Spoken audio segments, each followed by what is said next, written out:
Done. कलप्लेक्स tutorials में आपका स्वागत है। आज हम लाइव क्लास के माध्यम से आपसे जुड़ रहे हैं हिंदी के लिए। हिंदी साहित्य जो वर्ग 1 के लिए इम्पोर्टेंट है और सिलेक्ट के लिए भी, ठीक है ना। चलो हम प्रारंभ करते हैं हिंदी से ही। जिस प्रकार के आज क्वेश्चन बन रहे हैं उनको देखते हुए हम इस पैटर्न को लेते हैं। ठीक, देखिएगा हिंदी में क्वेश्चन बनते हैं, शुरुआत से ही मैं इस शब्द से ले रहा हूं, आपको प्रश्नों के माध्यम से लेके चलता हूं, ठीक है ना। देखिए ये शब्द लिखा है हिंदी, तो सबसे पहले क्वेश्चन बनता है कि जो हिंदी शब्द लिखा है ये कौन सी भाषा का शब्द है। तो क्या आंसर होगा इसका?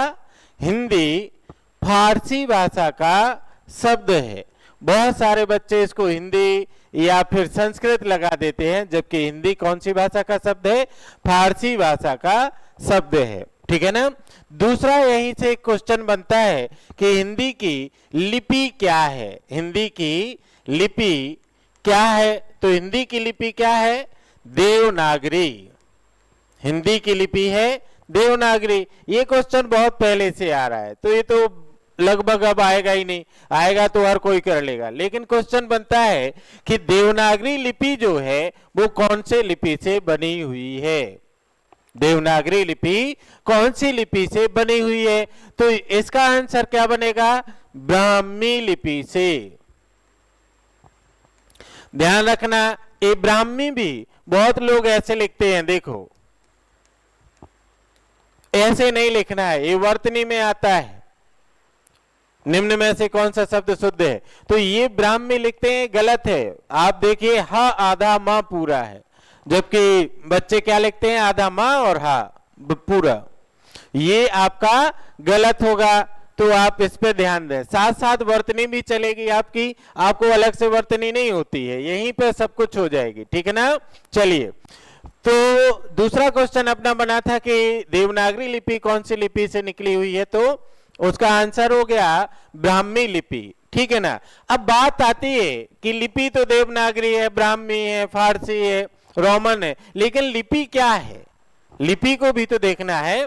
देखिएगा, अगर हमसे पूछा जाता है कि लिपि क्या है या ऑब्जेक्टिव आ जाता है, तो लिपि में नंबर 1 वर्णों की संरचना, दूसरा लिखने का तरीका,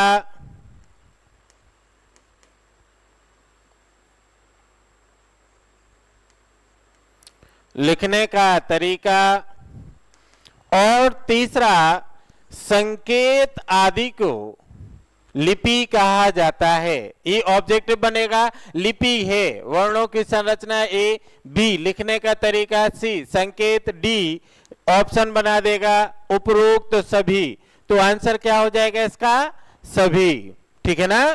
क्या हो गया? वर्णों की संरचना, लिखने का तरीका और संकेत आदि को लिपि कहते हैं, ठीक है ना। यहां से आगे बढ़ते हैं तो क्वेश्चन बनता है कि जो हिंदी है, ये हिंदी क्या है? अपनी एक भाषा है। हिंदी क्या है? भाषा। यहीं से एक क्वेश्चन और बनता है कि हिंदी जैसे भाषा है, ऐसी कितनी भाषाएं हैं? भारतीय संविधान में कुल कितनी भाषाओं का जिक्र किया गया है, उल्लेख है, वर्णन है? तो 22 भाषाएं। ओके, इसमें 22 भाषाएं हैं, लेकिन यहाँ क्वेश्चन बनेगा कि हिंदी को भारतीय संविधान में कौन से अनुच्छेद के अंतर्गत रखा गया है? 343। तो हिंदी को भारतीय संविधान के अनुच्छेद 343 में रखा गया है। अनुसूची अगर पूछा जाए तो 8वीं अनुसूची, ठीक है ना। यहीं से एक और क्वेश्चन, क्या है क्वेश्चन? देखिएगा, क्वेश्चन आता है कि भारतीय संविधान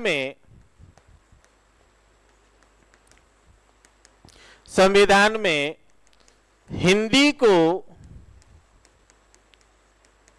कौन सा दर्जा प्राप्त है? तो ऑप्शन मिलते हैं ए, बी, सी, डी। ए है राजकीय भाषा, बी राष्ट्रभाषा, सी राजभाषा, डी राज्य भाषा। ठीक है ना, तो यहां पे ऑप्शन क्या हो जाएगा अपना, राजभाषा। हमारे भारतीय संविधान में हिंदी को दर्जा प्राप्त है राजभाषा का, ना कि राष्ट्रभाषा का। बन जाएगा। चलिएगा अब आगे यहीं से एक और क्वेश्चन देखते हैं। बनता है कि भाषा क्या है। भाषा क्या है, तो भाषा क्या है, एक संप्रेषण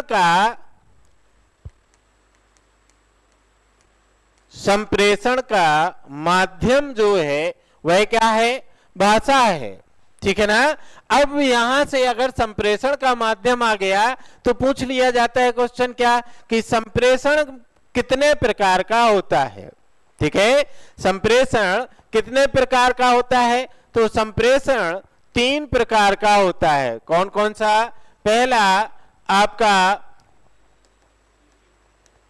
लिखित है, मौखिक है, और तीसरा सांकेतिक। ठीक है ना, संप्रेषण कितने प्रकार का हो गया, 3 प्रकार का हो गया, लिखित, मौखिक और सांकेतिक। ठीक है, अब आगे बढ़ते हैं कि भाषा की इकाई क्या है। फिर से प्रश्न बन गया, भाषा की इकाई, तो भाषा की इकाई क्या है, ध्वनि या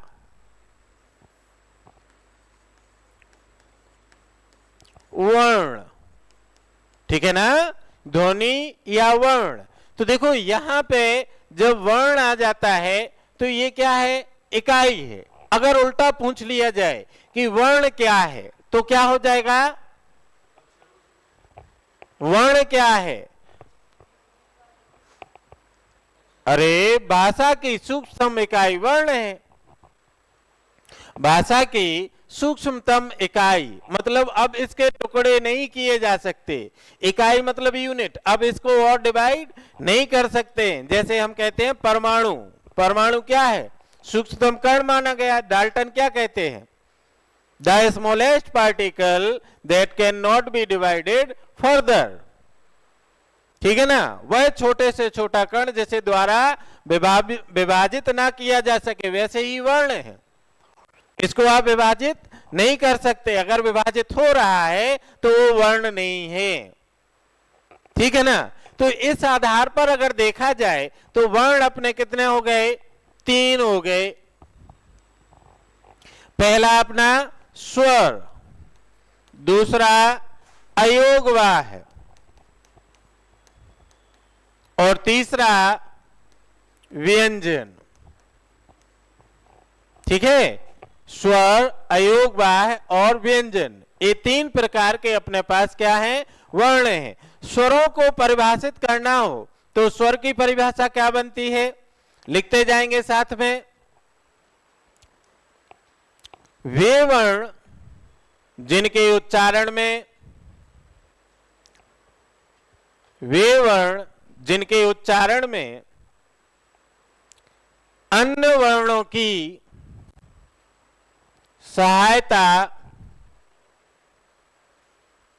ना लेनी पड़े, स्वर कहलाते हैं।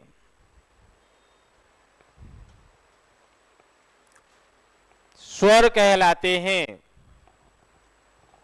ठीक है ना, इसी कारण देखो आरआई में पेपर, आरआई पेपर 2017 सीजी का यहां आया कि निम्न में से स्वाश्रित वर्ण कौन सा है, ये मिटा दूं।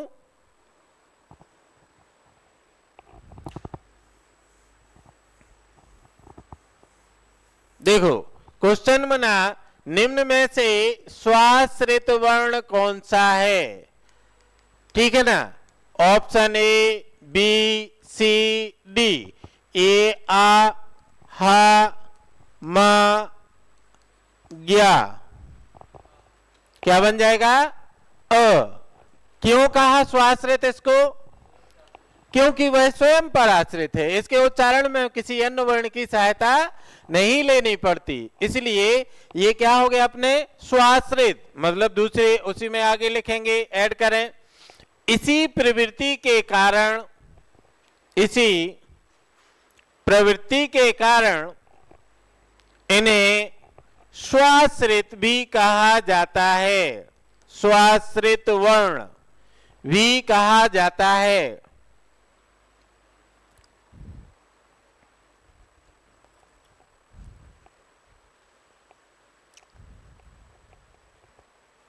हो गया। संस्कृत में इन्हें अच कहते हैं। देखो सीजीएल के पेपर में पूछा गया था स्वरों को अन्य किस नाम से जाना जाता है, तो स्वरों को अन्य किस नाम से जाना जाएगा, अच, चा पे हलंत रहेगा, संस्कृत के माहेश्वरी सूत्रों से निर्गत है। हो गया। अब आता है आगे, तो स्वरों के उच्चारण के आधार पर तीन भेद होते हैं। किस आधार पर, उच्चारण के आधार पर स्वर के तीन भेद होते हैं, एक ह्रस्व स्वर, दूसरे दीर्घ स्वर, तीसरे प्लुत स्वर। ह्रस्व वे होते हैं जिनके उच्चारण में बहुत कम समय लगता है, सबसे कम समय लगे वो ह्रस्व हैं, जैसे अ, ई, उ, ऋ। और ऋ का भी क्वेश्चन बनता है, ऋ कौन सी भाषा का वर्ण है, तो ऋ कौन सी भाषा का वर्ण है, संस्कृत भाषा का। इसको ध्यान रखिएगा, ऋ कौन सी भाषा का वर्ण है, तो आएगा किसका, संस्कृत का, ना कि हिंदी का। ठीक है। दीर्घ में आता है अ, ई, उ। प्लुत में अ, ई, उ, ऐसा लिखा मिलेगा। ठीक है। इनका प्रयोग देखो, एक तो स्वाश्रित, उसी क्वेश्चन पेपर आरआई वाला जो क्वेश्चन पेपर है उसमें देखिएगा, एक तो ये आया और यहीं से एक और क्वेश्चन आया, मात्रा के आधार पर स्वर के भेद कितने होते हैं। इसी में मात्रा के आधार पर स्वर के भेद कितने होते हैं, तो मात्रा के आधार पर देखा जाए तो इनको बोलते हैं, ह्रस्व वालों को क्या बोलते हैं, एक मात्रिक। ह्रस्व स्वरों को क्या बोलते हैं, एक मात्रिक। और दीर्घ वालों को क्या बोलते हैं, द्विमात्रिक। और प्लुत को बोलते हैं त्रिमात्रिक। ठीक है। ह्रस्व, दीर्घ, प्लुत, एक मात्रिक, द्विमात्रिक, त्रिमात्रिक। ह्रस्व की अपेक्षा दीर्घ के उच्चारण में 2 गुना समय लगता है, जबकि प्लुत के उच्चारण में 3 गुना समय लगता है। यह भी क्वेश्चन आपका बन चुका है, ध्यान रखिएगा। ह्रस्व की अपेक्षा प्लुत के उच्चारण में समय लगता है कितना गुना, 3 गुना समय। ठीक है। तो अब देखो, जब आरआई का क्वेश्चन पेपर बता रहा हूं, इसमें एक स्वाश्रित और एक मात्रा के आधार पर, तो यहां तो मात्रा के आधार पर कितने हो गए, 1 2 3 हो गए ना, लेकिन आंसर लिया 2। क्यों, आयोग का आंसर है मात्रा के आधार पर स्वर के 2 भेद होते हैं। क्यों 2 लिया, क्योंकि प्लुत वाले को लेखन में तो कभी हम लिखते ही नहीं है, इनको जब लिखित रूप होता है तो केवल 2 का प्रयोग करते हैं, ह्रस्व दीर्घ, प्लुत का नहीं करते हैं। लेकिन जब हम पद्य रूप में लिखा हुआ है और पढ़ेंगे, और सामान्यता मैं कह रहा हूं पद्य मतलब गायन में, जैसे एक कोई दोहा ले लेते हैं, कोई दोहा आपको याद हो,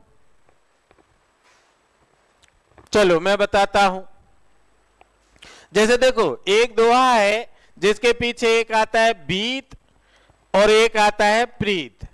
लिखने में दोनों बीत और प्रीत आपने क्या लिखे, दीर्घ वाले लिखे है ना, लेकिन उच्चारण में देखिएगा कैसे, एक सुंदरकांड में दोहा मिलेगा आपको, जब रामचंद्र जी बैठे होते हैं कहाँ, समुद्र किनारे, और विनय कर रहे होते हैं, हे समुद्र देवता हमें जगह दे दो सीता जी की खोज के लिए। तो लक्ष्मण जी कहते हैं भैया इससे क्या विनय अनुनय विनय कर रहे हो, एक अग्नि बाण उठाओ और सुखा दो। लेकिन वो कहते नहीं, अगर विनम्रता से मान जाता है तो ठीक है, काहे हम खून खराबा करें, क्यों। तो यहाँ वो जब 3 दिन तक रामचंद्र जी बैठे रहते हैं और सागर समुद्र उसको उनको जगह नहीं देता है, तब वो आता है, दोहा मिलता है क्या कि विनय न मानत जलधि जल, गए 3 दिन बीत। उच्चारण में क्या चल रहा है, प्लुत, लिखा क्या है दीर्घ, गए 3 दिन बीत, बोले राम सकोप तब भय बिन होए न प्रीत। लेखन वही, लेकिन उच्चारण प्लुत का है। इसलिए व्यापम ने आपका आंसर क्या लिया, मात्रा के आधार पर स्वर के भेद केवल 2, ठीक है ना, क्योंकि इनका लेखन में हम प्रयोग नहीं करते सामान्यतः। क्लियर है ना। ओके, आगे बढ़ते हैं। अब आता है दूसरा, एक और क्वेश्चन बनता है क्या, इससे आगे आता है मध्य स्वर कौन सा है। देखिएगा, इनमें पूछा गया मध्य स्वर कौन सा है, ए बी सी डी।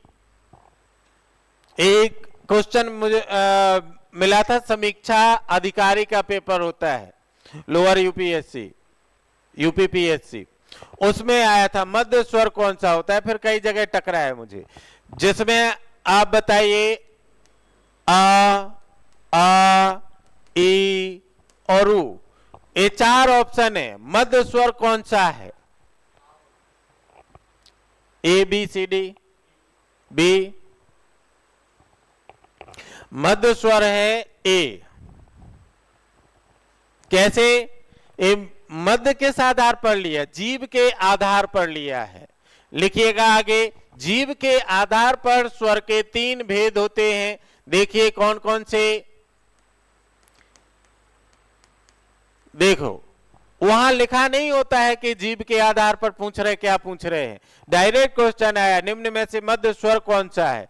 तो इसमें जो जीभ के आगे वाले भाग से बोले जाते हैं उन्हें कहते हैं अग्र स्वर, और जो मध्य बीच वाले भाग से बोले जाते हैं उन्हें कहते हैं मध्य स्वर, और जो पीछे वाले भाग से बोले जाते हैं वो पश्च स्वर, ठीक है ना। तो अग्र स्वर में जीभ के आगे वाले भाग से जो बोले जाते हैं वो है ई,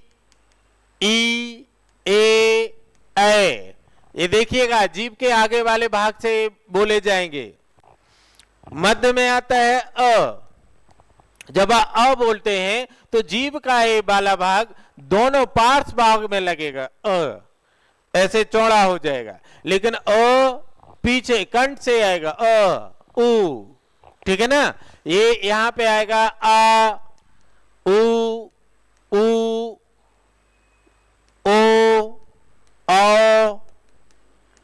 और एक और आगम है, इसे आगम वर्ण बोलते हैं, जो डॉक्टर पे लगा होता है, ठीक है ना। तो ये आपके जीभ के आधार पर 3 प्रकार के स्वर हो गए, अग्र स्वर, मध्य स्वर और पश्च स्वर। क्लियर है ना। अब आगे बढ़ते हैं, नेक्स्ट क्वेश्चन यहीं से बनता है, उत्पत्ति के आधार पर स्वर के कितने भेद होते हैं। उत्पत्ति के आधार पर, तो उत्पत्ति के आधार पर स्वर के 2 भेद होते हैं, एक मूल स्वर और एक संधि स्वर। मूल स्वर में आता है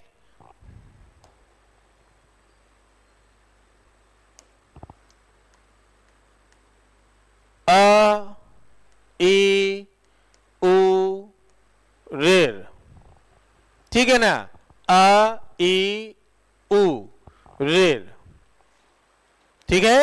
और संधि में पुनः दो पार्ट में बट जाता है, एक तो दीर्घ और एक संयुक्त। दीर्घ में क्या आता है, इन्हीं से आ मिला, क्या बना आ, ई से ई मिली ई, ऊ, ये आपके दीर्घ हैं। और संयुक्त में आपके देखिएगा, संयुक्त में आता है अ प्लस ई मिले बन गया ए, अ प्लस ए मिला बन गया ए, अ प्लस ऊ मिला बना ओ, अ प्लस ओ मिला बन गया औ। तो ये कहलाते हैं आपके क्या, संयुक्त स्वर। ठीक है ना। चलिए यहां तक लिख लीजिएगा।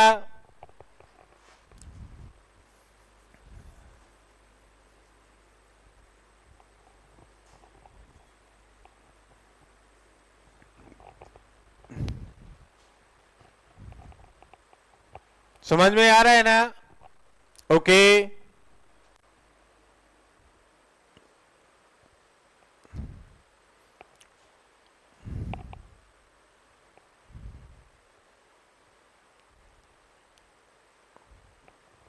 आगे बढ़े। देखिए इसके बाद दूसरा में यहां पे लिखा हुआ था अयोग वाय। ठीक है ना। अयोग वाय क्या है, इसको मिटा देते हैं।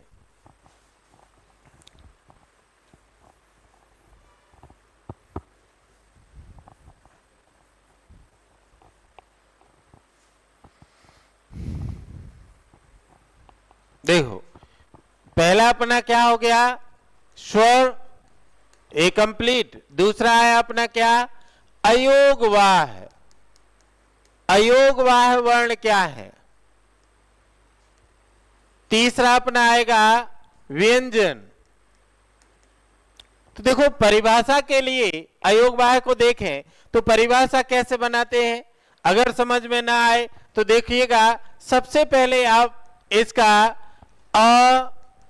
अयोग वाह, ये तीन शब्द से बना अलग अलग। जब भी किसी शब्द के आगे छोटा आ जाए तो उसका मतलब होता है नहीं। योग मीन्स क्या होता है, जोड़, मिलना। और वाह मतलब है वहन करना, या इसके संदर्भ में बात करें तो अर्थ प्रकट करना। ठीक है ना। तीन हो गए अलग अलग। अब इसका हम इसकी परिभाषा बना सकते हैं। अयोग वाह नहीं है जोड़, फिर भी अर्थ बताते हैं। कुछ ऐसे वर्ण होंगे जिनका जोड़ नहीं है, मतलब कहां नहीं है। तो देखो लेखन के आधार पर इनको स्वरों में सम्मिलित किया जाता है योग वाह को, और उच्चारण की दृष्टिकोण से इनको कहां ले जाते हैं, व्यंजनों में। तो ये ऐसे वर्ण दो हैं जिन्हें हम अनुस्वार और विसर्ग के नाम से जानते हैं। अनुस्वार के अंतर्गत हम और विसर्ग में अहा आता है। अब देखो इसको पुनः कि अनुस्वार और विसर्ग को लेखन के समय स्वरों में सम्मिलित करते हैं, लेकिन उच्चारण के समय व्यंजनों में जोड़ते हैं। ठीक है ना। लेकिन इनका पूर्णता योग ना तो स्वरों में है ना ही व्यंजनों में है, फिर भी अपना अर्थ वहन करते हैं, बताते हैं, इसलिए ये अयोगवाह कहलाते हैं। ठीक है ना। अब देखो लेखन में तो आपको समझ में आ गया कि लेखन में अम आ को हम स्वरों में लिखते हैं, लेकिन उच्चारण के समय व्यंजनों में कैसे जाते हैं, क्या आप डिफाइन कर पाएंगे, समझ पा रहे हैं। देखो अम का बिंदी लगता है अनुस्वार, अहा का क्या होता है, विसर्ग होता है। इसको बोलते समय ह की ध्वनि आती है, राइट। देखिएगा थोड़ा सा यहां से पार्ट लेना पड़ेगा। एक है व्यंजन का, एक पार्ट है स्पर्श व्यंजन, एक है अंतस्थ, इनको अभी डील करेंगे डिटेल से। एक है ऊष्म। लेकिन यहां पहले स्पर्श को देख लें। यहां का वर्ग, इसमें 5 वर्ग होते हैं। स्पर्श में का वर्ग, फिर चा वर्ग, फिर टा वर्ग, ता वर्ग और पा वर्ग। का वर्ग में क, ख, ग, घ, अंग, च, छ, ज, झ, य, ट, ठ, ड, ढ, ळ, त, थ, द, ध, न, प, फ, ब, भ, म। ये हो गए। लेकिन अभी ये व्यंजन नहीं लिखे हैं। ये क्या लिखे हैं? यूजीसी नेट का क्वेश्चन है, ध्यान दीजिएगा। एक बार पूछा गया निम्न में से व्यंजन वर्ण कौन सा या से हैं? ए, बी, सी, डी और ई। ए है आपका का, ख, गा, घा, सभी। ये 4 आपके 5 ऑप्शन हैं। इनमें से व्यंजन वर्ण कौन सा है या कौन से हैं? क्या आंसर आएगा? ई। ये सभी व्यंजन वर्ण नहीं है, केवल जिनमें हलंत लगा है वही व्यंजन है। घ, ठीक है ना, डी ऑप्शन। जबकि 99% इसमें बालक क्या करते हैं? सभी लगा देते हैं। क्यों? व्यंजन तो सब है, स्वर कौन सा है? लेकिन ये व्यंजन नहीं है, ये अक्षर है। क्योंकि वर्ण की अगर ये बात कर रहा है तो ये कह रहा है जिसके टुकड़े ना हो सके। इसके तो टुकड़े हो सकते हैं ना, यादा का प्लस आ मिलके बनेगा ना। ये भी ऐसे ही होगा, ये भी ऐसे ही होगा, लेकिन ये इसके टुकड़े नहीं हो सकते। तो जहां पे भी वर्ण आ जाए ध्यान रखना है, आप उसको इसी रूप में लेंगे। ये क्या है? अक्षर है। और ये क्या है? व्यंजन वर्ण और ये स्वर वर्ण। अब बन जाएगा। तो देखो यहां अनुस्वार की जो बिंदी लगती है, अगर ये पूरे 5 पंचमाक्षर जिसे कहते हैं, इन सब में हलंत आएगा। अब ये क्या बन गए? व्यंजन बन गए, व्यंजन वर्ण हो गए। इनमें देखें, ये जो आपकी 5वीं लाइन है, ठीक है ना, इन सब का भी क्या होता है? बिंदी लगती है, लगती है ना। इसी से जितने भी आप बोलेंगे अंग वाले, अम वाले, वो सारे पंचमाक्षर में इंक्लूड हो जाएंगे। अब यहां से एक क्वेश्चन भी बना लेता है। क्या क्वेश्चन बनता है? देखिएगा, आपको क्वेश्चन के माध्यम से ही ले चल रहा हूं, क्योंकि आपका सेट या वर्ग एक पूरा क्वेश्चन ऑब्जेक्टिव है, ठीक है ना।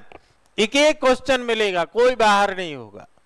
यहां कहता है कि संकलन में प्रयुक्त अनुस्वार, ये बिंदी लगी है ना, बिंदी हम की लगती है, बिंदी इन 5 की भी लगती है। तो ये कहेगा संकलन में प्रयुक्त अनुस्वार निम्न में से कौन से वर्ण को बताता है? Option A, B, C, D. अंगा, या, ण, न। इसमें ए ऑप्शन, ठीक है ना। कैसे आया ये? अगर इसी को मैं कह दूं कि मंजू में प्रयुक्त अनुस्वार किसका है, तब क्या हो जाएगा?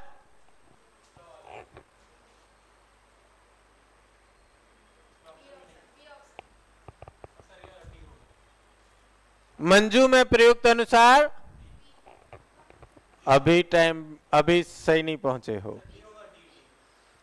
बी।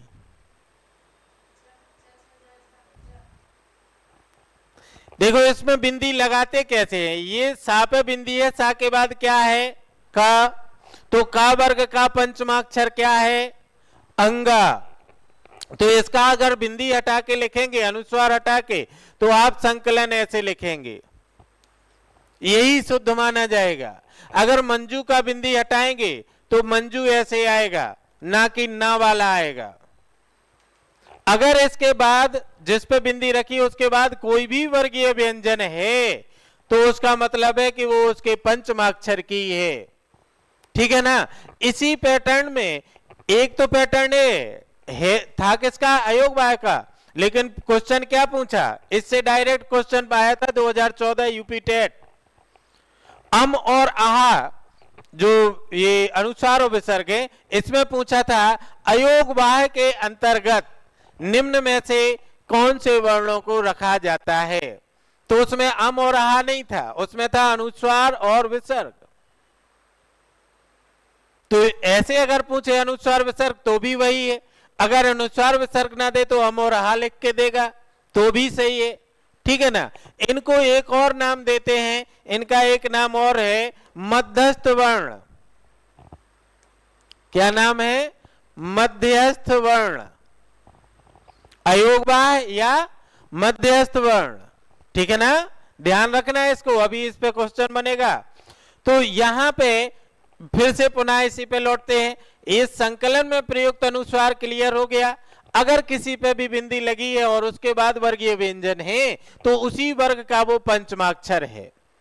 जैसे यहां पे मैंने आपको दिया, अभी मंजू हो गया। मंडी में अगर पूछें मंडी में प्रयुक्त अनुस्वार किसका है तो ता वर्ग का पंचमाक्षर। तो क्या हो जाएगा, मंडी आप ऐसे ही लिखेंगे ना, क्लियर है ना। भले ही आपको ना सुनाई दे रहा है लेकिन आएगा क्या, अड़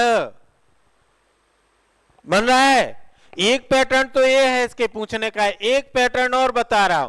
ये कहेगा निम्न में से शुद्ध वर्तनी कौन से शब्द की है, वर्तनी में देगा तो कहेगा, चलो एक है Anjum, A B C D, एक है अंजुम,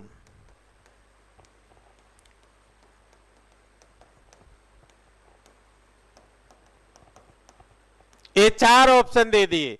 निम्न में से कौन से शब्द की वर्तनी शुद्ध है, क्या लगाएंगे option, A B C D. नहीं है, अलग है, ए और डी। कहां सब समझाने के बाद नाच कर दिए।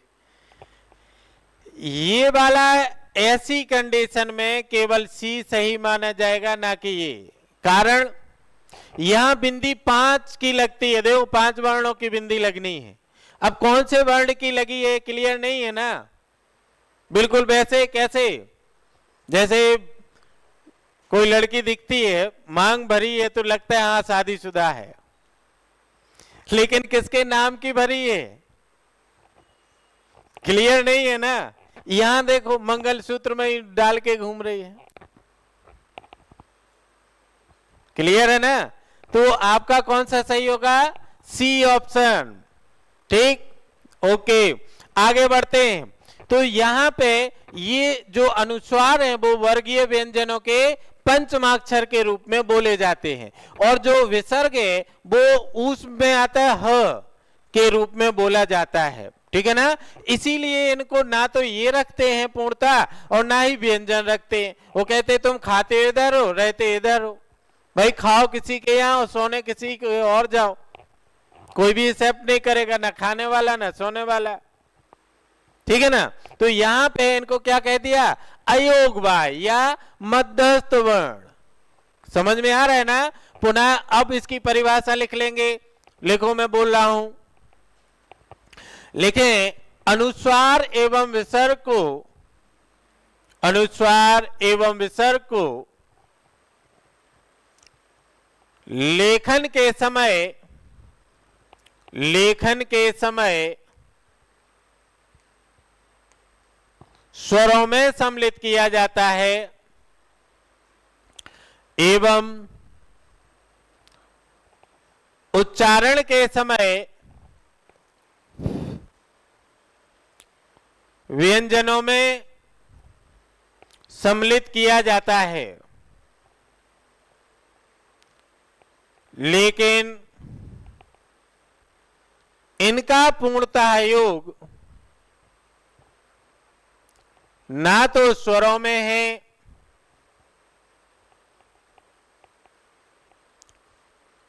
ना ही व्यंजनों में है, फिर भी अपना अर्थ वहन करते हैं।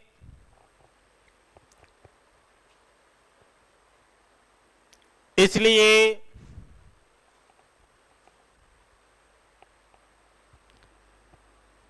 ये अयोगवाह कहलाते हैं, अयोगवाह कहलाते हैं।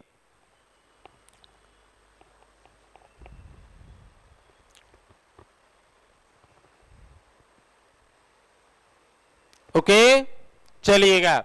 अभी तक यहां से क्या क्या क्वेश्चन बना? पहला, अयोगवाह वर्ण है अनुस्वार विसर्ग, क्लियर। दूसरा, अयोगवाह वर्ण है अम आहा, क्लियर। अयोगवाह वर्ण है तो दूसरा नाम क्या है? मध्यस्थ। ये क्वेश्चन बन चुके हैं तो इनके आने की संभावना कम है, लेकिन इससे और क्वेश्चन क्या बन सकता है? अभी तक जो क्वेश्चन नहीं बना वो हो सकता है कि अयोगवाह वर्ण किसने दिए। समझ गए ना? तो दूसरी लाइन में लिखें, अयोगवाह वर्ण सर्वप्रथम, अयोगवाह वर्ण सर्वप्रथम आचार्य किशोरीदास वाजपेयी ने, किशोरीदास वाजपेयी ने अपने ग्रंथ शब्दानुशासन, अपने ग्रंथ शब्दानुशासन में वर्णित किए। दो चीजें पूछी जा सकती हैं, क्या क्या? देखो, पहला तो क्या हो सकता है कि ये किसने दिए, तो आचार्य किशोरीदास वाजपेयी। दूसरा, कौन से ग्रंथ या किताब में वर्णित हैं, तो शब्दानुशासन। ठीक है ना? बन जाएगा। ओके, यहां तक अपना कल हो चुका था। अब व्यंजन पे चलते हैं, तो लिखें व्यंजन।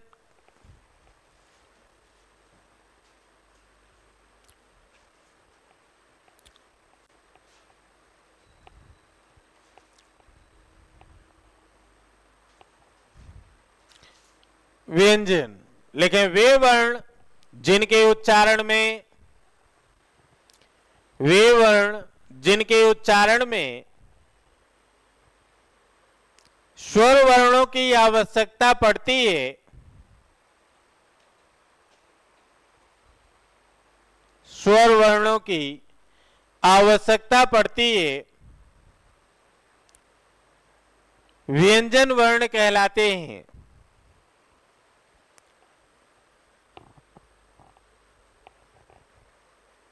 देखो, स्वर वर्णों को किसी की आवश्यकता नहीं थी, लेकिन व्यंजनों को आवश्यकता है। स्वर को किसी की आवश्यकता नहीं थी, इसलिए इनका नाम क्या दिया था? स्वाश्रित वर्ण। लेकिन इन्हें आवश्यकता है, इसलिए इनका एक और नाम है आश्रित या पराश्रित वर्ण। आश्रित या पराश्रित वर्ण।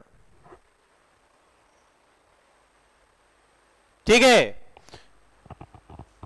संस्कृत में इन्हें आगे लिखेंगे, संस्कृत में इन्हें हल कहते हैं। ये लिख लिया ना? व्यंजन वर्ण कहलाते हैं, इन्हें आश्रित या पराश्रित वर्ण भी कहते हैं, और संस्कृत में इन्हें हल कहते हैं। देखो, ये दोनों पूछ लिए गए, स्वाश्रित भी पूछ लिया गया और यहां से अच भी पूछ लिया गया। अब नंबर इनका है, ये क्वेश्चन आपके कहीं ना कहीं निश्चित ही गिरेंगे, गारंटी है। ठीक है ना? या तो आश्रित पराश्रित में से या फिर हल में से एक पूछा जा सकता है। तो इन पे ऐसे क्वेश्चन जो बन सकते हैं उन पे ध्यान दें, जो बन चुके हैं वो तो गए। क्लियर? तो आगे बात करते हैं कि आगे लिखेंगे दूसरी लाइन में, उच्चारण के आधार पर यह 3 प्रकार के होते हैं।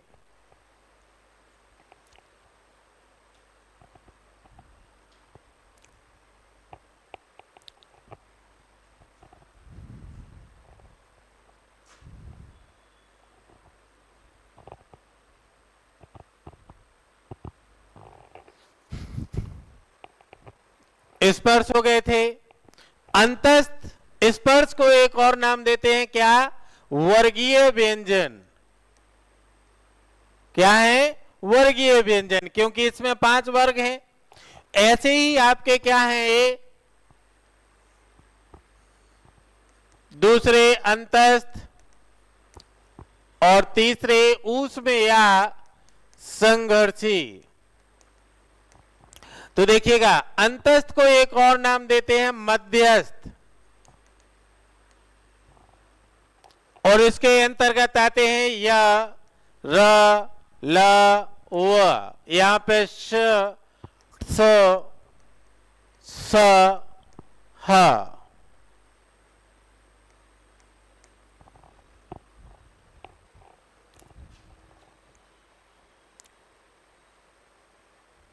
हो गया। इसके अलावा एक आते हैं द्विगुण या उच्छिप्त वर्ण। इनके अंतर्गत आते हैं ड, ढ, नीचे जो बिंदी लगी होती है। और एक आते हैं संयुक्ताक्षर। इसमें आता है छ, जो बना होता है धक्का और स से, त्रा आधा ता और रा से, ज्ञा आधा जा और यहां से, स्रा आधा श और रा से।